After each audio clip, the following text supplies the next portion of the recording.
help the child learn that life is not about avoiding pain, because sometimes our culture teaches them it's about being happy and avoiding all kinds of pain. They stay immature. Actually embrace it. Make it your ally.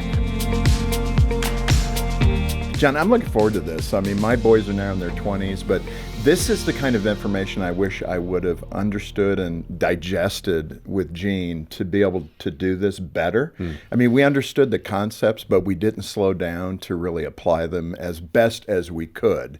And for that reason, you know, we want to make sure you're equipped as a parent of younger children to be able to apply these boundaries, because the outcomes are so good and children feel more confident, more secure, even though it takes a little bit of, what's the right word, discipline to be able to apply these as a parent. But it's going to be great content. Welcome. Good to have you back, John. Great to be here. Let me ask this. Why do kids need their parents? And I'm saying this very specifically.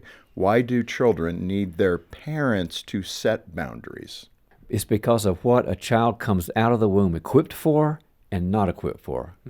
Children come out wanting to be attached and loved and bonded. I mean, they come out saying, take care of me, I need something. Children are not coming out of the womb with boundaries or a sense of responsibility or, hey, Mom, it was really tough on you when you were in labor with me. Let me get you a cup of coffee. They're just not doing it. That's not going to happen. It's more about them than her, right? And that's the way it should be. So the reason parents need to do it because the child can't do it for themselves. And then when the parent does it, the term in psychology is internalizing. The parent does a boundary, and we'll talk about different ages and stages, but then the child goes, oh, it feels bad, it's a no, but then the child goes, I feel better, I feel empowered. So it comes from the parent, then comes into the heart and the mind and the neurology of the child, and becomes part of their DNA and their tool set for life. Yeah. What are some of those obstacles that parents run into when they're setting boundaries? There's two ways to look at the obstacles. First is things that kids do to oppose boundaries, that they don't like them at first. They escalate sometimes, and they blow up, or they melt down. Sometimes they withdraw and feel hurt, and they don't feel very loved. And sometimes they manipulate to get around it. But that's not the biggest obstacle. The biggest obstacle is us, the parent, and some attitudes that we have and mindsets that we have that we've got to look at. Let me give you a few examples. One is to need the child's love. I need my child to think I'm good and loving and helpful and to think positive about me. I need my child. Well, if you need your child to think positive of you, you'll never say no. You'll be the circus parent. Another one is, this is a technical term, but it's very important in parenting, fragilizing. To fragilize means to think that your child is a little broken egg that you've got to walk on eggshells around, so that when the child gets uncomfortable because you're frustrating them or saying no, are they going to fall apart? Are they going to have a nervous breakdown? And that's making somebody who's pretty resilient most of the time fragile. That's a problem in parenting. Let me ask you in that regard, because this is a really critical point. The fact that culturally we're avoiding allowing that resilience, because we're doing exactly what you're saying. We're overprotective. We're overly engaged. And I think, again, this is one of those aha moments for a lot of parents who are watching or listening, who are the helicopter parent, the hovering parent, because they feel that's the responsibility of a parent of a 3-year-old, 5-year-old, 9-year-old. Why do we need to back down a little bit?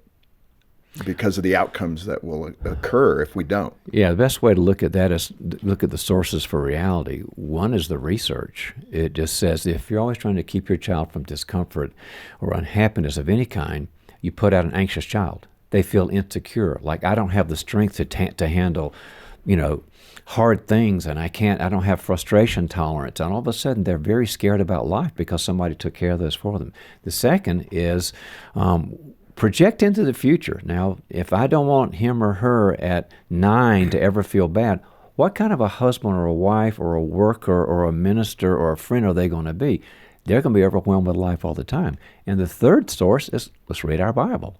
What does it say in Ephesians? It says that we're supposed to build each other up with grace and truth. Well, grace is the love and the support and the listening. And truth is, hey, there's some house rules here. So it's just not even a question anymore that the children need to know what no means and to have their own no, ultimately. Yeah, that's so good. We're going to do something a little different. We've got some callers who have sent their questions in knowing this program was going to occur, which I think is great. So, our goal here at Focus is to help you do this parenting job as best as you can. That's always our goal. And hearing from you in this way, I think we're going to do a few, is a great way to put real people in this spot and let them ask you a question. So let's take the first one. I'm wondering at what age it's appropriate to start disciplining your child. In general, I was always taught that you just start as early as possible, but I'm wondering what age they can start connecting the cause and effect of their actions. I would assume it's before they can have, a full conversation, but I'm just not sure what that point is. It's a great question. I don't believe in a lot of this during infancy. The first 12 months, that child is busy just trying to figure out what the world is and where love is and where safety is. And they don't even have the neurological capacity yet to understand the meaning of the word no. It was a few exceptions, maybe structure and feeding times and nap times later in the first year. But toddlerhood was where I believe it needs to begin, which is, the onesie-twosie. And that's when they can learn language. Cognitively, they can go, oh, there's this word called no, I need to understand this. And if a parent will lovingly just set out the house rules, here's how you treat your dog, or here's how you obey mom and dad, or these sorts of things. And when they have a bad attitude, help to correct that. That's very important, very helpful. And it sets the stage. Don't start that too late. And toddlerhood is fine for that. Yeah.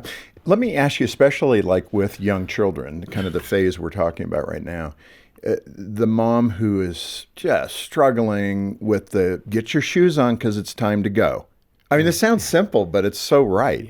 And she has to repeat that, or dad has to repeat that 20 times. I said, get your shoes on, we got to go. How do you create a boundary around that and enforcement of timeliness?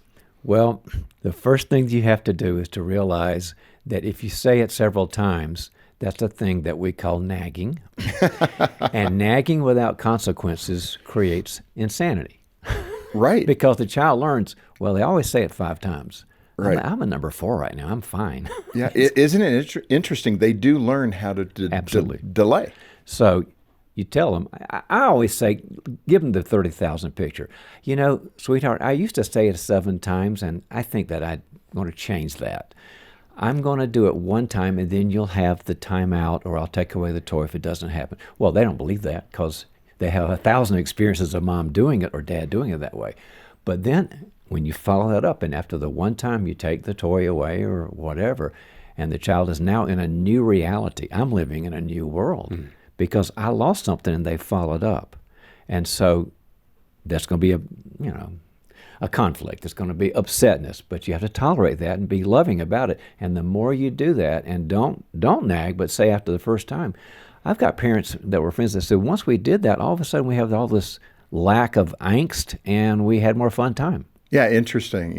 That's the goal, right? That's the goal. Things happen when asked, and consequences are few. And they put on their shoes. Can you believe that, Jim? Which is the goal. My goodness. No. Another concept in the same space is something you referred to as emotional consequences, to avoid emotional consequences.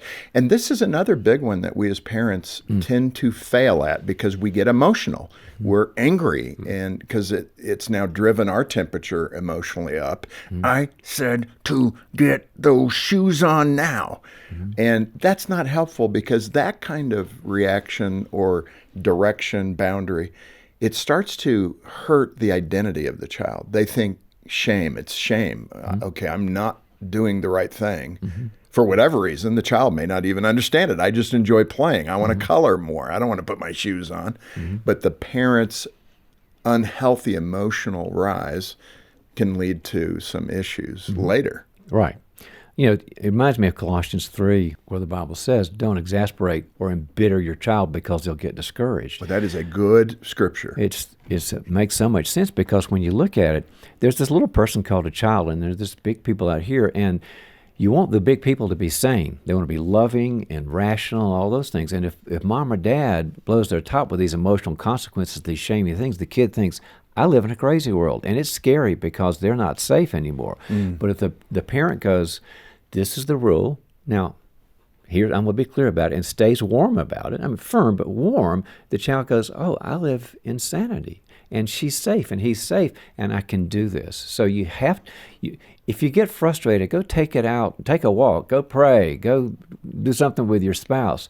Don't do that with the child. Emotional consequences are not helpful. And I mean, this is a thing that I've noticed even in raising my boys. You have to do everything within your power to always be the adult, to always be the calm one, the calm voice. Never move into a place where you get angry and emotionally destructive, if I could say it that way. That's a challenge because they will, the teen years, will they push your buttons or what? Yeah.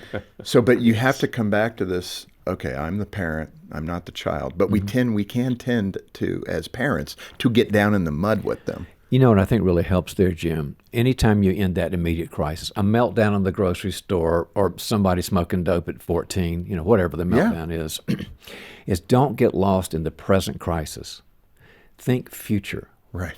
What I'm getting ready to do with my child, I want to play the long game. How am I going to affect them as a parent, somebody, who's in their 30s?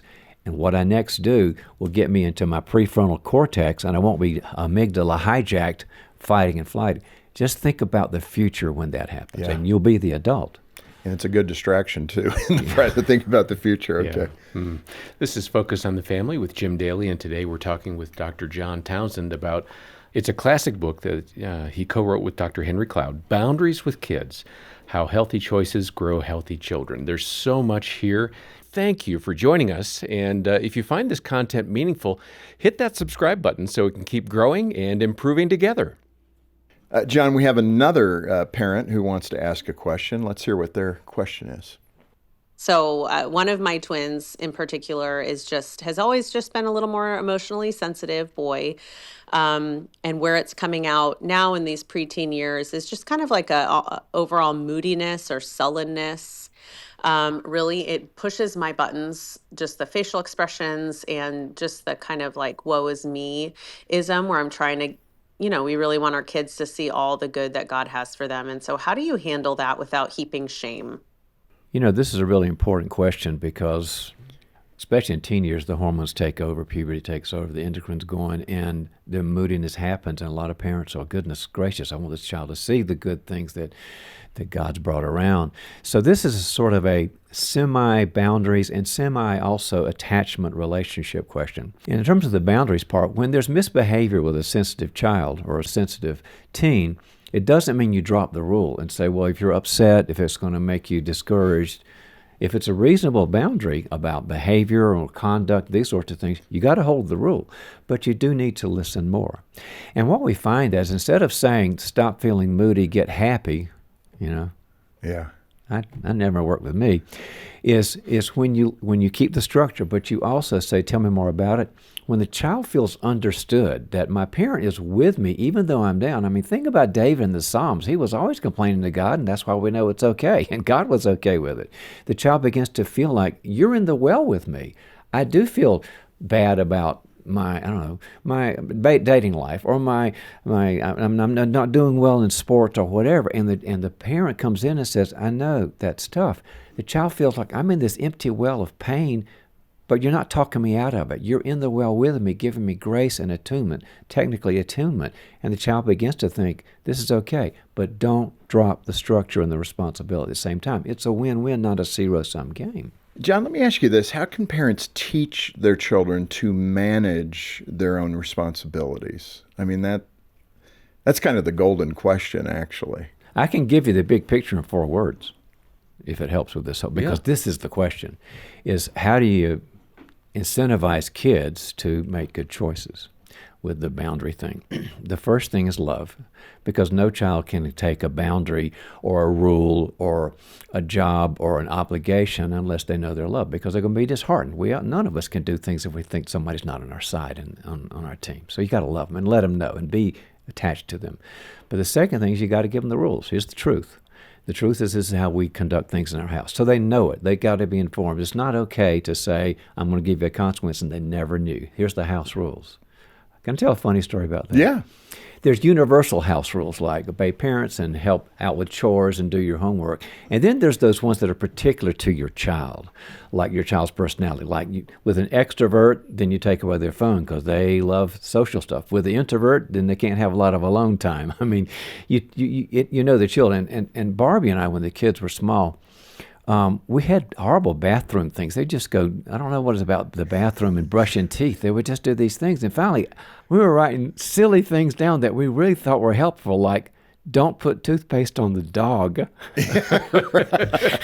And it was like so particular. And so we finally got, wait a minute, this is leave the bathroom like you found it. Okay. Right. So you got to go through the universal rules and the particular rules. But that's the second thing is the truth, the rules. The third thing, and this is what's so scary for parents, especially Christian parents, is freedom. You got to be free to disobey. Because if you're not free to disobey, you'll never learn. And the parents that are uber controlling and kind of rigid, the kid never has a chance to disobey. And watch what happens later in life in college. I want to emphasize this because this is really good. It's kind of another light bulb. It feels like as we're parenting in our limited ability, and that's okay. I mean, we haven't done this before. It didn't come with a manual. You're learning as you go. And how many parents want a do-over? You ever say that to Dina? Mm-hmm. I've said that to Gene. I wish I could have a do-over. Yeah. But in that regard, it's okay for the child to fail. Mm-hmm. You actually want them to, and then be that net to help them learn from that and to do better next time. I think this would be true for Gene and I think we had a goal of 0 failure rate. And that's so unhealthy for the child. And that would be a do-over for me, to be more engaged with our boys, to allow them to fail and allow them to be healthy in that. Right. Now, there's a certain limit to that. You don't tell a 3-year-old they can run out in traffic. That's awful. But, yeah, they need to be able to fail because there's no learning without it. You take Joshua 24. It says, choose this day who you're going to serve. God even says, I'm not going to make you do this. There's no have to here. And the thing that, especially in those middle years, guys, you want to be around when they fail. Barbie and I didn't want perfect children at those age because we had the suspicion that if they were perfect with us and we couldn't be around to monitor things and guide things, in college is going to be a nightmare. Correct. We always felt a little bit insecure around some parents that their kids are just kicking it and just how can I please my parents during the junior high years and the high school years. And we were thinking, gosh, we're not that. And then we found out these nightmares happen in college because now they learned how to choose. So freedom is a good thing. So the first step is the love. The second thing, here's the rule, that's the boundary. The third is the freedom to fail and to disobey. And the fourth is reality consequences. Here's what happens. Yeah. And I've set up appropriate reality consequences, which is giving them something they don't want, like chores, taking away something they do want, like a phone, and there's the whole 4 words. And that's kind of what the book is about. Yeah. In terms of responsibility, Dr. Townsend, there is a moment most of us parents face where our child says, I can't do it. How do we handle those moments? Because we aspire to actually, you can do that because we think you can. There's some coaching involved in there. There's some natural consequences, some failure.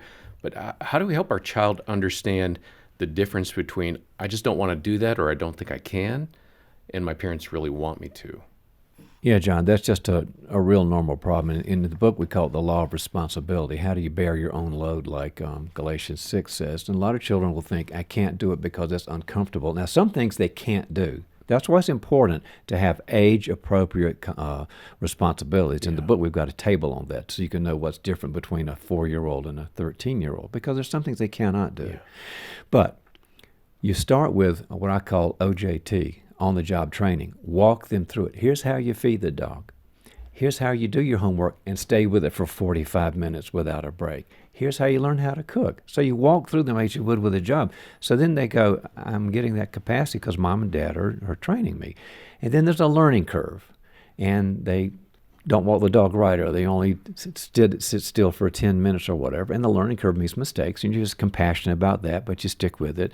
Next, you empathize with the complaining. Let them complain about it, as long as they're doing it. Don't trigger. So many parents who don't like the attitude, and you either criticize them and shame them, or you cave in and say, well, you're upset. But don't do either one of those. Just empathize. I know it's tough. Get back to work. And then you praise the success. That's how kids learn competency in life for a skill or a marriage or faith. Yeah. Let's listen to this question. My question relates to my 14-month-old. I'm a first-time mother to a beautiful little girl, and I'm finding myself saying the word no to her a lot more than I ever thought I would. And she now says no back to me, and it feels like a little bit of a game. And I'm just wondering, how can I implement boundaries? How can I deter her from doing things that are unsafe? How can I get her to stop doing things I don't want her to do without the use of the word no, especially during a season where communication is limited right now with the skills that she has. So any feedback would be much appreciated. Thank you again. Bye. This is the ultimate question for parents, how we get into this no debate. It's like a tennis match where the ball is the word no and it's going back and forth over the net. Right. Well, let me pose another way to look at this. So why toddlerhood to avoid no? Might as well stop it in early childhood or late childhood or early adolescence or late. Maybe saying no is a bad thing all the way through life. Well, there's going to be a nightmare. So let's don't just think about the toddlerhood. If you don't like the word no, there's a problem because it's a great word. What does Matthew 5 say? Let your yes be yes, your no be no. It helps us. It gives us structure. So what we found out is the only group that shouldn't really have a lot of no is, like we talked about earlier, the infant. They really can't metabolize or digest that. But a toddler on, they need it and they learn it. And I'm so happy with this caller because her child is responding with her own no, meaning I'm developing an identity. I'm going to protect myself. I might have a good relationship and not let anybody, gaslight me. So when the toddler does what you don't like and you say no, and it's a firm no, and it's a nice no, but it's not a mean no, then they begin to protest, set the consequence, make it a reasonable consequence. And after it's become like normalized, that this is the way my family is, this is the way mom and dad are, they calm down. It's like the rails of the crib for a baby. Structure brings security. A kid without a no in their lives is more insecure. Yeah. And if you look at the long-term research on parenting, it's really, really interesting. There are two factors of all these studies about what makes a nice person by age 21, from 0 to 21, two factors. One is appropriate warmth, real warmth, listening, getting down to their level, caring. And the second is appropriate structure and strictness. That's the two that matter. Really interesting. And unfortunately, as parents, we tend to see those as very different things. And like most of life, we lean into one and not the other. And when you do that in an imbalanced way, you end up with problems. Either way. And you end up with the split parent problem, the Disney parent and the uber strict parent. And then the child learns, here's where I have fun, I can do what I want, and here's the one that I'm kind of afraid of and resentful. Parents need to be integrated in what the Bible calls grace and truth. That's good. Hey, I hope this content's helpful. If it is, hit subscribe so that more people could see it. What does it look like for kids to learn to respect the boundaries of others? Well, they don't start off that way because their life is, it's all about me. It's about me, and mom and dad exist to serve me, and that's okay for a while. But sooner or later, you're going to be in a world of relationships, and they have to learn this. And there are some relational no's they have to learn. As young children, don't hurt someone. I mean, it's fundamental. Don't trespass on someone's things, and especially don't punish another kid's no. If a kid disagrees, don't make them bad because they got to have a choice. How do you do that? Well, you have empathy for it because it's hard for them, but you correct them and you give them consequences where there's disrespect. Even if they don't like it, they have to learn that mom and dad don't like disrespect of themselves and other people. But here's another really important part. They'll learn to respect other people's boundaries when you establish your own separateness as a parent. For example, the child wants to do something and you've already played with them for a long time and now you want to, do a crossword puzzle. And the child comes up again and says, play with me. And the parent, and sometimes the parent's tempted to say, well, I got to be a good parent. Even though I spent 2 hours here, I'll put my puzzle aside. The best thing to say is, no, I'm going to do a puzzle right now. That's what I need to do, but you can play. And all of a sudden the child's in a world where, oh, you're not always available when I always need you. I've got to respect that. So insist on your own separateness as well as the child. Yeah. Let's talk about unconditional love. This one, I have this banter in my own head when you're saying, I love you. I love you so much. You're never going to know how much I love you. Put that down. If you don't respond, and it like totally communicates my love is conditional. And I think parents, we have this inner struggle going, am I loving this child unconditionally? Or am I putting all the conditions on it because they're not performing or behaving the way that I want them to? Speak to that dilemma, and then what is healthy, real, unconditional love look like? Yeah, let's start with what that really is. Think about God. He doesn't, I don't know about you guys, but he hasn't answered all my prayers this year. Right. But I know he loves me all the time. Some people think that unconditional love is always feeling good feelings toward and always gratifying the child. I feel good towards you. That's love. Well, that can be hate. You can make a drug addict out of that. So love is really a stance of I'm for you and I want your best.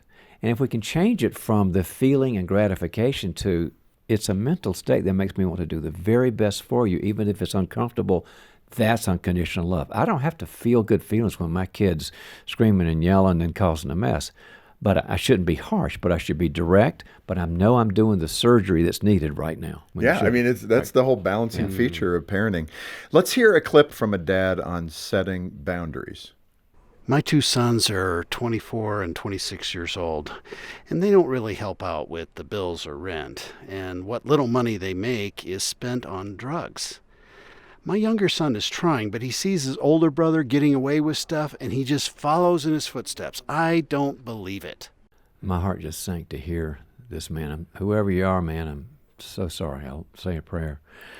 You're going to need support. Whatever's going on in the house with two grown young men who are doing drugs and not spending it on the right things and this sort of thing, you're going to need to get external support. So don't do this on your own. Get a good church, a good Christian therapist, get people around you who have the same values, because for you to change this is going to take some time. Now, number one, you're going to have to insist on a drug-free home. I mean, that's just, you can't compromise on that. And there are going to have to be some rules that you'll probably need help with in constructing, such as, here's what will keep you in the house for as long as until you're ready to launch, because they do need to launch sooner or later. You're going to need to chart a path for autonomy that your sons are not ready for. So I want you to start, as Stephen Covey says, with the end in mind. The end in mind is that they're out of your house. They can't be happy with that or fulfilled with that. Out of the house, autonomous, free, working somewhere drug-free. And so what does it take to create that? Keep the long run in mind. That means some of them may need a coach or a counselor. They also may need to know some house rules that you're going to enforce, and they may need to have the consequences if you can stay here if you don't do drugs. If you can't, I'm sorry, you're going to be out of the house. And I've had to do that with many parents who said, well, what will they do? Well, they'll probably sleep on a friend's couch for a while and eat pizza and then find out, gosh, it's better being at home like the prodigal son. But you're going to have the rules and enforce those. And all the same time, letting these young men know that you love them, even though they will say that you hate them. You're providing experts, you're providing structure, you're providing a way and a path for autonomy and leaving and cleaving that they don't possess. John, you encourage parents in the book to consider pain a good experience. It can be a good experience for them to know the bottom. And, we all say this in the Christian community, it's important for your children to go to a valley if that's where God needs to meet them. And, one of the most, I think, challenging questions I ever received is, would you be willing to let God take your kids through that valley? I think that's the hardest prayer any of us can pray, but it's a good one. Yeah, and tell us why. Why is pain helpful? Well, let's start with Hebrews 12, where it says, all discipline seems painful, but it brings the peaceable fruit of righteousness. God's very clear, and he's the being that created neuroscience and parenting in the first place. And we want our kids to live a life of being right, living the right life. And so pain teaches us things. Now, we're not talking about the wrong kind of pain. We don't want to damage the child. Yeah. We don't mind them being uncomfortable. Discomfort is very different than damage. So evaluate if it's the right kind of pain that will help them mature and thrive. But yes, help the child learn that life is not about avoiding pain, because sometimes our culture teaches them it's about being happy and avoiding all kinds of pain. They stay immature. That actually embrace it. Make it your ally. Learn to deal with a difficult teacher. Learn to deal with that bully. Learn to deal with a sport you haven't done or a course you haven't taken, and look what happens on the other end when you succeeded. And so all of a sudden they realize pain is my friend. It's my ally. Yeah, but it's again hard to stand there as a parent and allow that to happen. But you gotta do your best to let God do His best. Yeah. Right. And that's when we need community. Those parents who are like-minded, and you can call them and say, "I'm so sad. My child's crying and they're discouraged, but it was a legitimate boundary and a consequence." And the parent goes, "Stick with it. Stick with it." Yeah. And if you tell your child, "Stick with it," that child takes that in. And when they're 30, they'll go, "I've got a hard job. I've got a hard marriage. I can stick with it because I've done it before." That's good. It's the internalization. Yeah. And if you're that parent and you're thinking, this is just too difficult, I don't have the community, I don't know where to turn, Dr. Townsend mentioned the importance of a Christian counselor. We have caring Christian counselors here at Focus on the Family. So if this is touching a nerve for you, please call us. 800, the letter A, and the word family. John, let's play another question about boundaries. Hi, I have a question. My son is very energetic, likes to be active, like play sports and all these things, but I find it hard to get him to actually sit and listen. He's 6 years old, and I was wondering what would be a good way to teach him the importance of listening and having good listening skills. Yeah, and you're addressing this at the right time too. 6 is a great age to learn that, and at 6, especially boys, a lot of times girls too, you're interested more in your activities, and you're interested more in what you have to say and not what anybody else has to say. So I would address this very directly with your son, just like any parent does. Here's how you clean your room. Here's how you set it for the table. And I would say, I want to help you learn to listen, because this is something that I think you're kind of challenged in. It's going to be very important to you. And so you just tell him, this is how you have great relationships. This is how people like you better. This is where you learn things. Now, sometimes a 6-year-old who's really into activities will just blow that off. But it's in there somewhere, because you have to give them the framework first of why this is important. And the second thing is you give them examples and say, when I was trying to tell you something about X, a movie we saw or something we did at church, and you kept changing the subject and talking about yourself, it didn't work between you and me, and you and I weren't that close. And all of a sudden they realize, oh, it affects my relationships. And sometimes a child will say, well, what do I do? Well, teach them the basics of asking questions that everybody's got to learn, 3 or 4 of them that can get somebody to open up. And then have them practice that with their friends. And all of a sudden, now they're the captain of the team. Now, if none of that is working, that's when you have to say, in our home, we're going to need to have you talk and then listen, and talk and then listen. And if you can't stop talking, sweetheart, we don't want to do it, but there might be a consequence for that, because you talking all the time and not listening is kind of hard on the whole family. It's not good for you.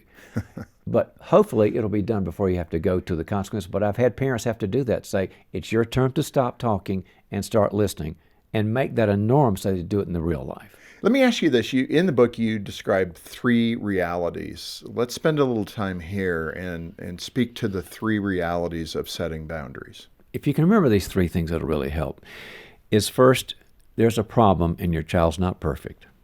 Your child's not perfect, and it's just the way it is. And if you can say that and realize, that we're born into the world in an imperfect world, and my child needs training and my child needs growth, you're okay. That makes us all relaxed to know my child's not perfect. They're just a work in progress. But next, it's plug in. You need relationships. It takes a church. It takes families. It takes neighbors. Don't do this alone, not even with a great spouse. We need other people's perspective and strength. And then the big one, I think, besides that, is grow in your own character and your own boundaries. When you have your own boundaries, your child's living around a grown-up who can make hard decisions, do the right thing, and succeed, and they see that and they want that. Connecting that one to the first one, I think one of the things I think I did well was to show my boys that I'm not perfect. You know, we know the child isn't perfect, and sometimes in parenting, we can reinforce that all day long. You know, but what helps, I think what really helped for my sons was when I could confess that I'm not perfect. Yeah. I made that, I blew that. You know, we think it's a big deal that we let them know we're not perfect. They know. That's true. They've been watching. Thank you for joining my therapy today with Dr. John Townsend. They're just waiting to see you. Are they going to ever admit what I already know? I love that rupture and repair dynamic of once you know you've screwed up, how fast can you repair it? Yeah. And kids do get that 8-year-old smile like, okay, things are okay. Yeah. Don't wait. Do it quickly. Yeah, that's so good.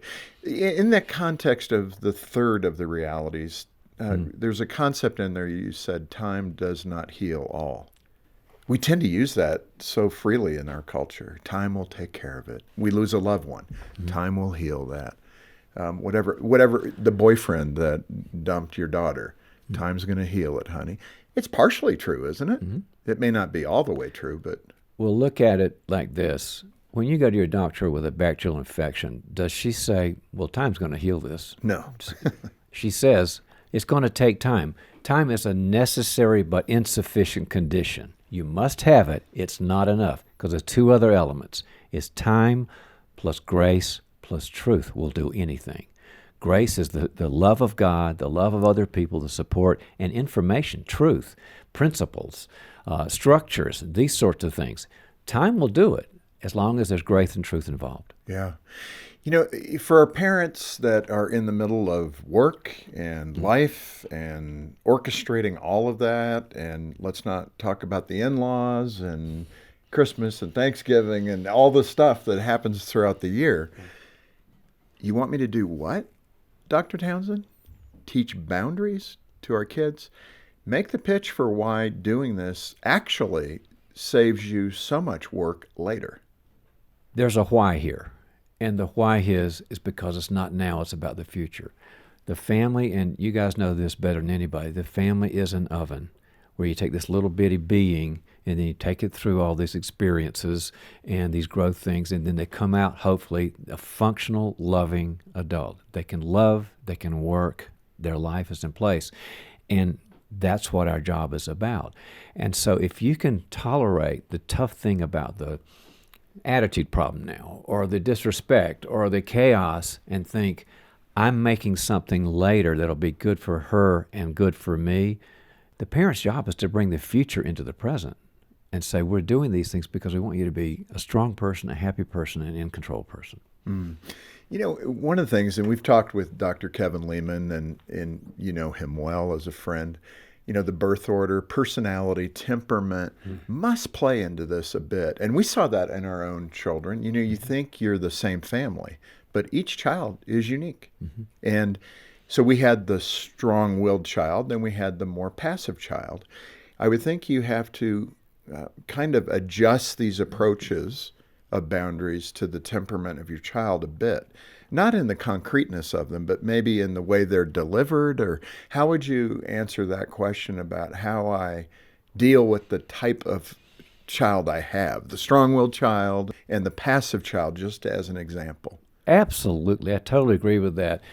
The basics are the basics. There are house rules that we will always keep and we will stick to.